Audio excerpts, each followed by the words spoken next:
So finally നമ്മൾ റിയൽമിയുടെ P4R എന്ന് പറഞ്ഞ ഫോൺ കൊണ്ടുവന്നിരിക്കുകയാണ്. അതെ, നമുക്കിത് അൺബോക്സ് ചെയ്യാം. സോ ഇത് ഫേക്ക് അൺബോക്സിംഗ് ആണ്, ഞാൻ ഓൾറെഡി അൺബോക്സ് ചെയ്തായിരുന്നു. സോ അകത്തുള്ള എന്തൊക്കെയാണെന്നുള്ളത് ഞാൻ കാണിച്ചു തരാം. ഫസ്റ്റ് തന്നെ ബുക്കും പേപ്പറും, പിന്നെയുള്ളത് നമുക്കൊരു TPU കേസ് കിട്ടിയിട്ടുണ്ട്. TPU കേസ് വലിയ കുഴപ്പമില്ലാത്ത ക്വാളിറ്റി TPU കേസ് ആണ്. Type A to Type C cable ആണ്. സിം എജക്ടർ ടൂൾ ഉണ്ട്. സോ ഇതാണ് 45 വാട്ട്സിന്റെ ഫാസ്റ്റ് ചാർജർ. 45 വാട്ട്സ്. ഇത്രയൊക്കെയായിരുന്നു പെട്ടിയിൽ. ഇനി ഫോൺ. സോ ഇതാണ് ഫോൺ. നമുക്ക് ഇതിൻ്റെ ആത്മാവ് ഊറ്റിയിട്ട് ബാക്കി ചർച്ച ചെയ്യാം. ഫൈനലി നമ്മൾ റിയൽമി P4Rന്റെ ആത്മാവ് ഊറ്റിയിരിക്കുകയാണ്. അപ്പോൾ ആത്മാവ് ഊറ്റി വിവരം ഞാൻ നിങ്ങളെ അറിയിക്കുന്നതായിരിക്കും. അതായത് ഒരു ഷോർട്ട് റിവ്യൂ പോലെ. എനിവേ ഫസ്റ്റ് എൻ്റെ ചാനൽ ഇഷ്ടപ്പെട്ടാൽ സബ്സ്ക്രൈബ് ചെയ്യുക. അപ്പോൾ ഈ ഒരു ഫോണിൻ്റെ സ്പെസിഫിക്കേഷൻ ഫസ്റ്റ് തുടങ്ങിയേക്കാം. അതായത് ഫസ്റ്റ് ആയിട്ട് നമുക്ക് ഈ ഒരു ഫോണിൻ്റെ ബിൽഡ് ആൻഡ് ഡിസൈൻ. അതെ, സോ ബിൽഡ് ആൻഡ് ഡിസൈൻ നോക്കിക്കഴിഞ്ഞാൽ വലിയ കുഴപ്പമൊന്നുമില്ല. ടിപ്പിക്കൽ റിയൽമി ഡിസൈൻ, അങ്ങനെ വലിയ പ്രത്യേകിച്ചൊന്നും പറയില്ല. കയ്യിൽ ഹോൾഡ് ചെയ്യാനൊക്കെ കുഴപ്പമൊന്നുമില്ല. കൈൻഡ് ഓഫ് ഒരു ബോക്സി ഡിസൈൻ ഒക്കെയാണ്. പിന്നെ ക്യാമറ മോഡ്യൂൾ അത്യാവശ്യം നൈസാണ്. അതേപോലെ തന്നെ നമുക്കൊരു ചെറിയൊരു നോട്ടിഫിക്കേഷൻ LED സെറ്റപ്പ് ചെയ്തിട്ടുണ്ട്. അതായത് നോട്ടിഫിക്കേഷനും വരുമ്പോഴും അതേപോലെ തന്നെ ചാർജ് ചെയ്യുമ്പോഴും നമുക്ക് ആ ഒരു നോട്ടിഫിക്കേഷൻ LED കാണാൻ പറ്റും. പിന്നെ ബിൽഡ് ഓൾമോസ്റ്റ് ഗുഡ് ആണ്. പിന്നെ മിലിറ്ററി സ്റ്റാൻഡേർഡ് പ്രൊട്ടക്ഷൻ ഉണ്ട്. മിലിറ്ററി സ്റ്റാൻഡേർഡ് ഗ്രേഡ് ഉള്ള ഫോണാണ്. അതുപോലെ ഡ്രോപ്പ് റെസിസ്റ്റന്റ് ആണെന്ന് പറഞ്ഞു എന്ന് പറഞ്ഞ് എടുത്തെറിയരുത്, കയ്യിൽ പൊട്ടിയിരിക്കും, അത്രേ ഉള്ളൂ. പിന്നെ IP65ന്റെ റേറ്റിംഗ് ഉണ്ട്. അതായത് ചെറിയ ജെറ്റ് വാട്ടർ സ്പ്രേ ഒക്കെ താങ്ങും ഈ ഫോൺ. മഴയത്തൊക്കെ വലിയ കുഴപ്പമൊന്നും ഇല്ലായിരിക്കും. അപ്പം അത്യാവശ്യം ബിൽഡിൽ കുറച്ച് കുഴപ്പമില്ലെന്ന് തന്നെ പറയാം. ബിൽഡ് ഒരു ഭേദപ്പെട്ട ഒരു കാറ്റഗറി ആയിട്ട് എനിക്ക് തോന്നുന്നത്. ഇനി പോർട്സ് ആൻഡ് ബട്ടൺസ് നോക്കിക്കഴിഞ്ഞാൽ നമുക്ക് റൈറ്റ് സൈഡിലേക്ക് നോക്കുകയാണെങ്കിൽ വോളിയം റോക്കേഴ്സ് ഉണ്ട്. പിന്നെ പവർ ബട്ടൺ ഉണ്ട്. താഴത്തേക്ക് നോക്കിക്കഴിഞ്ഞാൽ സിം സ്ലോട്ട് ഉണ്ട്. Type C പോർട്ട് ഉണ്ട്. അതുപോലെ സ്പീക്കർ ഗ്രില്ലുണ്ട്. ലെഫ്റ്റിലേക്ക് നോക്കിക്കഴിഞ്ഞാൽ ഒന്നുമില്ല. മേളിലേക്ക് നോക്കിയാൽ നോയ്സ് ക്യാൻസലേഷൻ മൈക്ക് ഉണ്ട്. അടുത്ത നമുക്ക് ഈ ഫോണിന്റെ ഫിംഗർ പ്രിന്റ് ഫേസ് അൺലോക്കും ചെക്ക് ചെയ്യാം. So first finger print.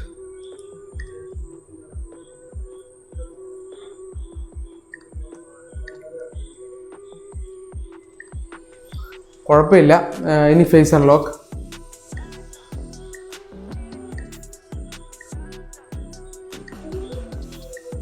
Face unlock അത്യാവശ്യം ഫാസ്റ്റ് ആണ്, കുഴപ്പമില്ല. അടുത്ത നമുക്ക് ഈ ഫോണിന്റെ ഓഡിയോ ഡിപ്പാർട്ട്മെന്റ് ചെക്ക് ചെയ്യാം. ഡ്യുവൽ സ്റ്റീരിയോ സ്പീക്കേഴ്സ് അല്ല, നോർമൽ ബോട്ടം ഫയറിംഗ് സ്പീക്കേഴ്സ് ആണ്.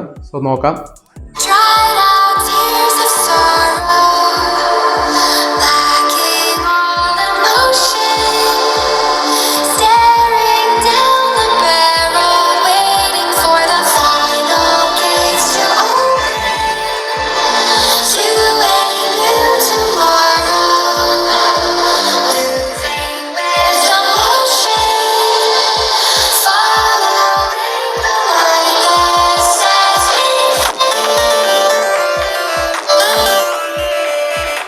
സോ സ്പീക്കർ ക്വാളിറ്റി നോക്കുകയാണെങ്കിൽ ഡുവൽ സ്റ്റീരിയോ സ്പീക്കേഴ്സ് ഇല്ല, അതൊരു ഭയങ്കര നെഗറ്റീവ് ആണ്. അതേപോലെ തന്നെ speaker quality is fine, decent എന്ന് പറയാനുള്ളൂ. ഇനി അടുത്തായിട്ട് നമുക്ക് ഈ ഫോണിന്റെ ഡിസ്പ്ലേനെ പറ്റി സംസാരിക്കാം.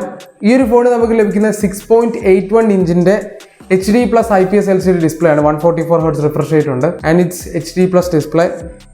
അതിനകത്ത് പ്രത്യേകിച്ച് എനിക്കൊന്നും പറയാനില്ല. ഡിസ്പ്ലേ ബ്രൈറ്റ്നസ് ഒക്കെ നൈസാണ്. സൺ വിസിബിലിറ്റി ഒന്നും കുഴപ്പമൊന്നുമില്ല. അത്യാവശ്യം നല്ല ബ്രൈറ്റ് ഡിസ്പ്ലേ ഒക്കെയാണ്. അതുകൊണ്ട് ആ ഒരു കാര്യത്തിൽ പ്രശ്നമില്ല. Display of course IPS LCD ആണ്. ഫുൾ HD+ തരാമായിരുന്നു, പക്ഷെ അവർ തന്നില്ല. IPS LCD ആണ്. അതൊരു വലിയ ഡീൽ ബ്രേക്കർ ആണ് ഈ ഒരു പ്രൈസ് കാറ്റഗറിയിൽ. IPS LCD and 144 Hz refresh rate ഒക്കെ ഫൈനേ പറയാനുള്ളൂ, കുഴപ്പമില്ല. അങ്ങനെ വലിയ എടുത്തു പറയത്തക്ക രീതിയിലുള്ള സംഭവം. ചെറിയൊരു ലാഗും കാര്യങ്ങളൊക്കെ ഇടയ്ക്ക് ഫ്രെയിം ഡ്രോപ്സ് ഒക്കെ ഇടയ്ക്ക് ഉണ്ടാകാറുണ്ട്. ഡിസ്പ്ലേയുടെ കാര്യത്തിൽ ഇങ്ങനെയൊക്കെയാണ്. അടുത്തായിട്ട് നമുക്ക് ഈ ഫോണിന്റെ പെർഫോമൻസിനെ പറ്റി സംസാരിക്കുകയാണെങ്കിൽ Dimensity 6300 എന്ന് പറഞ്ഞ ചിപ്സെറ്റ് ആണ് ഈ ഒരു ഫോണിനകത്തുള്ളത്. LPDDR4X UFS 2.2ന്റെ സപ്പോർട്ടും ഉണ്ട്. അപ്പോൾ 6300 for this price is very bad. ഒരു നോർമൽ യൂസറൊക്കെ ആണെങ്കിൽ കുഴപ്പമില്ല. ഈ ഒരു ഫോണിന്റെ മെയിൻ ഡിപ്പാർട്ട്മെന്റ് എന്ന് പറഞ്ഞാൽ ലാസ്റ്റേ വരുള്ളൂ. അതാണ് ഈ ഒരു ഫോണിന്റെ പ്രത്യേകത. അപ്പോൾ പേരൻസിനൊക്കെ മേടിച്ചു കൊടുക്കാൻ പറ്റിയൊരു ഫോണായിട്ടാണ് എനിക്ക് തോന്നുന്നത്. അതായത് പെർഫോമൻസ് എന്നൊക്കെ പറയുന്ന നോർമൽ രീതിയിൽ, അതായത് ചെറിയ രീതിയിലുള്ള സോഷ്യൽ മീഡിയ കോളിങ്ങും കാര്യങ്ങളൊക്കെ നടക്കും. അങ്ങനെ വലിയ ഇഷ്യൂസ് ഒന്നുമില്ല. ഗെയിമിംഗ് ഒന്നും വലിയ പറ്റത്തൊന്നുമില്ല. ചെറിയ രീതിയിലൊക്കെ ഗെയിം നിങ്ങൾക്ക് കളിക്കാനേ പറ്റുള്ളൂ. ചെറിയ ലൈറ്റ് ഗെയിംസ് ഒക്കെ കളിക്കാം. BGMI ഒക്കെ വളരെ എന്താ പറയുക പോരാ. BGMI ഒന്നും കളിക്കാനുള്ള ഒരു സംവിധാനം ഒന്നും ഇല്ലാത്തില്ല. ഹീറ്റിംഗ് ഒന്നും ഇല്ല കേട്ടോ. അതുകൊണ്ട് ആ ഒരു പേടിയൊന്നും വേണം. സോ പെർഫോമൻസ് ഒക്കെ ഞാൻ പറഞ്ഞ നോർമൽ യൂസറൊക്കെയാണ് സോഷ്യൽ മീഡിയയും കാര്യങ്ങളൊക്കെ ചെറിയ കാര്യങ്ങളൊക്കെ യൂസ് ചെയ്യുന്നത് വലിയ പ്രശ്നമില്ല. ഹെവി കാര്യങ്ങളൊന്നും ഇല്ലാത്ത നടപടി ആകത്തില്ല. സോ പെർഫോമൻസ് കാര്യത്തിൽ എനിക്ക് വേറൊന്നും പറയുന്നില്ല, അതാണ് സത്യം. അതായത് ഞാൻ നിങ്ങളെ ബോധിപ്പിക്കുന്നത് ഈ ഒരു ഫോൺ കൊണ്ടിട്ട പ്രൈസും ഇതിൻ്റെ സ്പെസിഫിക്കേഷനും ഈ ഒരു മാർക്കറ്റ് സിറ്റുവേഷനായിട്ട് നല്ല രീതിയിൽ മാച്ച് ചെയ്യുന്ന സ്പെസിഫിക്കേഷനാണ്. കാരണം അത്രയ്ക്കും ഒരു ഗ്രാഫ് താന്നാണ് പോകുന്നത്. ഓൾറെഡി നമ്മൾ 2 വീഡിയോ ചെയ്ത് നിങ്ങൾ കണ്ടു നോക്കുക. അടുത്ത നമുക്ക് ഈ ഒരു ഫോണിന്റെ ക്യാമറയെ പറ്റി സംസാരിക്കാം. ഈ ഒരു ഫോൺ നമുക്ക് ലഭിക്കുന്ന 50 മെഗാ പിക്സൽ പ്രൈമറി ക്യാമറയും 2 മെഗാ പിക്സൽ പ്രഹസനമാണ്. അതെ, ഫ്രണ്ടിലേക്ക് വരികയാണെങ്കിൽ 8 മെഗാ പിക്സൽ ഫ്രണ്ട് ക്യാമറ ഉണ്ട്. സോ റെയർ ഫോട്ടോസ്, അതായത് ലാൻഡ്സ്കേപ്പ് ഫോട്ടോസിന് തുടങ്ങാം. ലാൻഡ്സ്കേപ്പ് ഫോട്ടോസ് ആർ ഫൈൻ, അതായത് നല്ല ലൈറ്റിംഗ് കാര്യങ്ങളൊക്കെ ഉണ്ടെങ്കിൽ വലിയ കുഴപ്പമില്ലാത്ത ഫോട്ടോസ് കിട്ടും. ഡൈനാമിക് റേഞ്ച് ഒന്നും അത്രയ്ക്ക് പെർഫെക്റ്റ് ആണെന്ന് ഞാൻ പറയുന്നില്ല. It's okay, decent. സംടൈംസ് അത്യാവശ്യം കുഴപ്പമില്ലാത്ത ഫോട്ടോസ് കിട്ടുന്നു. ഡീസെന്റ് ഫോട്ടോസ് നമുക്ക് കിട്ടുന്നുണ്ട്. ഡീസെന്റ്, അതായത് ഒരു എബോ ആവറേജ് ഡീസെന്റ് ആ ഒരു രീതിയിലുള്ള ഫോട്ടോസ് ആണ് നമുക്ക് ലാൻഡ്സ്കേപ്പിൽ കിട്ടുന്നത്. ഇനി ചെറിയ പോർട്രേറ്റ് ഫോട്ടോസ് ഒക്കെ നോക്കിയാൽ പോർട്രേറ്റ് ഫോട്ടോസും കുഴപ്പമില്ല, അത്യാവശ്യം വലിയ കുഴപ്പമില്ലാത്ത ഡീസെന്റ് എബോ ആവറേജ് ഫോട്ടോസ് ഒക്കെ നമുക്ക് ലഭിക്കുന്നുണ്ട്. ഇനി ഹ്യൂമൻ സബ്ജക്ട്സിലേക്ക് വരുവാണെങ്കിൽ സ്കിൻ ടോൺ അത്രയ്ക്ക് വലിയ ആക്യുറേറ്റ് ആണെന്ന് ഞാൻ പറഞ്ഞു. ലൈറ്റ് മാനേജ് ചെയ്യുന്ന കാര്യത്തിലേക്ക് ഇച്ചിരി വീക്കാണ്. ഡീസെന്റ് എബോ ആവറേജ് ഫോട്ടോസ്, അതായത് എനിക്ക് പ്രത്യേകിച്ച് എടുത്തു പറയാനില്ല. എഡ്ജ് ഡിറ്റക്ഷനൊക്കെ ഓക്കെ ആണ്. പ്രത്യേകിച്ച് എടുത്തു പറയാൻ വേണ്ടിയുള്ള ഒരു ക്യാമറ ലെവലൊന്നും ഇല്ല. വളരെ നോർമൽ ആയിട്ടുള്ളൊരു ക്യാമറ എന്നൊക്കെ പറയാനുള്ളൂ. ഇനി നൈറ്റ് ഫോട്ടോസ് നോക്കി കഴിഞ്ഞാൽ നൈറ്റ് ഫോട്ടോസും അത്യാവശ്യം ആവറേജ് നൈറ്റ് ഫോട്ടോസ് ആണ്. ബാക്കി ഫോണുകൾ പോലെ ആ ഒരു പ്രോസസ്സിങ് പോലും പോരാ. പ്രോസസ്സിങ് വീക്കാണ്, താരതമ്യേന കുറവാണ്. പ്രോസസ്സിങ്ങും പോരാ. എനിക്ക് നൈറ്റ് ഫോട്ടോസിനൊന്നും ജസ്റ്റ് നിങ്ങൾക്ക് usable photos, kind of usable photos നിങ്ങൾക്ക് കിട്ടും, അത്രേ ഉള്ളൂ.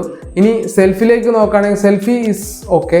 സെൽഫി ക്യാമറ കുറച്ച് കുഴപ്പമില്ല. അതും ഒരു എബോ ആവറേജ് ഡീസെന്റ് ലെവലുള്ള സെൽഫി ഫോട്ടോസ് ആണ് നമുക്ക് ലഭിക്കും. വലിയ ഇഷ്യൂസ് ഒന്നും പറയാനില്ല സെൽഫിയുടെ കാര്യത്തിൽ. ഇനി വീഡിയോ ക്വാളിറ്റിയിലേക്ക് നോക്കുകയാണെങ്കിൽ ബാക്കിൽ നമുക്ക് 1080p ഉള്ളൂ, 4K സപ്പോർട്ട് ഇല്ല. And the footage is fine, 1080p ഉള്ളൂ. സോ ഇതാണ് റിയൽമി P4R നിന്നുള്ള rear video footage. 1080p at 30 fps, 4K support ഇല്ല, സ്റ്റെബിലൈസേഷൻ ഒന്നുമില്ല.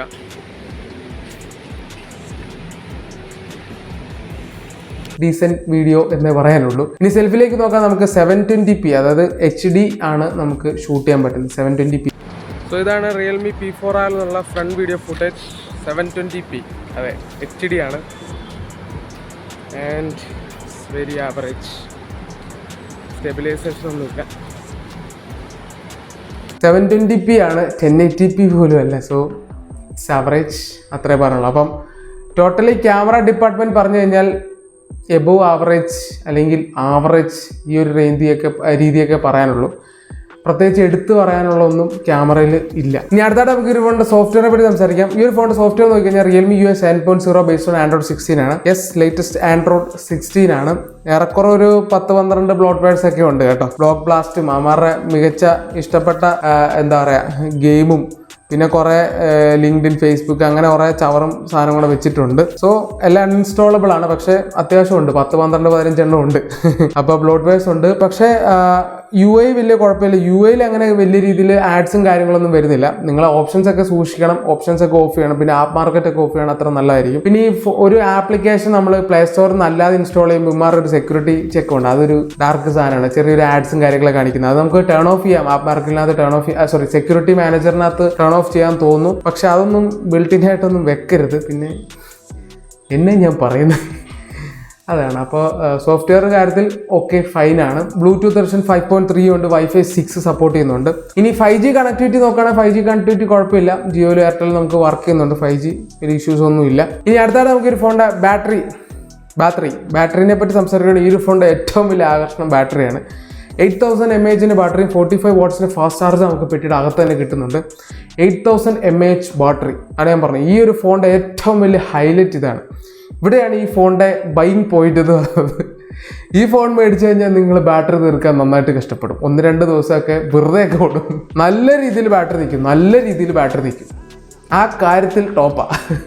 അതിന് പല കാരണങ്ങളുണ്ട്. ഒന്ന്, പ്രോസസ്സർ അത്ര പെർഫോമൻസ് ഓറിയന്റഡ് അല്ല. രണ്ടാമത്തെ കാര്യം HD+ ഡിസ്പ്ലേ, വലിയ രീതിയിൽ കൺസപ്ഷൻ ഇല്ല. അപ്പോൾ പിന്നെ 8000 mAh ബാറ്ററി, നല്ല combination. So it's A perfect fit for parents. നിങ്ങൾ പേരൻസിലൊക്കെയാണ് മേടിച്ച് പ്രായമുള്ളവർക്ക് മേടിക്കുകയാണെങ്കിൽ ഇറ്റ്സ് എ ഫൈൻ ഫോൺ. പേരൻസിനൊക്കെ മേടിക്കുകയാണെങ്കിൽ ബാറ്ററിയാണ് ഏറ്റവും പ്രധാനം, അല്ലേ? അപ്പോൾ ആ ഒരു കാര്യത്തിൽ ഈ ഒരു ഫോൺ റെക്കമെൻഡബിൾ ആണ്. ഇനി കൺക്ലൂഷനിലേക്ക് ആണെങ്കിൽ 4GB 120GB തുടങ്ങുന്നത് 19,000 ആണ്. Price is on higher side. ഒരു വർഷം മുമ്പൊക്കെ ഈ സ്പോട്ടിൽ തന്നെ ഞാൻ എൻ്റെ വായിൽ നിന്ന് നന്നായിട്ട് പറഞ്ഞേനെ 19,000 രൂപ ഇതിന് എങ്ങനെ എന്നുള്ളൊരു ചോദ്യം. ഈ ഒരു കാലഘട്ടം, അതായത് ഈ ഒരു 2026 ഈ ഒരു സിറ്റുവേഷൻ വരുമ്പോൾ എന്നെ പറയുടെ തരത്തില്ല. നമുക്കിങ്ങനെ അതാണ് അവസ്ഥ. എന്നാൽ കുറ്റം പറയാൻ പറ്റൂല്ല. കാരണം ഇനി ഇറങ്ങാൻ പോകുന്നത് ഇതിനേലും വലിയ കഷ്ടകാലത്തിലോട്ടുള്ള ഒക്കെ ആയിരിക്കും. എനിവേ കുഴപ്പമില്ല, ഞാൻ പറഞ്ഞ പോലെ പേരൻസിന് മേടിക്കാം, പേരൻസിനും ഒക്കെ മേടിക്കാനുള്ളൊരു സംവിധാനം ഞാൻ കാണുന്നുള്ളൂ. അല്ലാതെ നിങ്ങളൊരു നോർമൽ യൂസറൊക്കെയാണ് നിങ്ങൾ വേറെ ഓപ്ഷൻസ് നോക്കുക. ഞാൻ 15,000 വീഡിയോ ഓൾറെഡി ചെയ്തിട്ടുണ്ട്.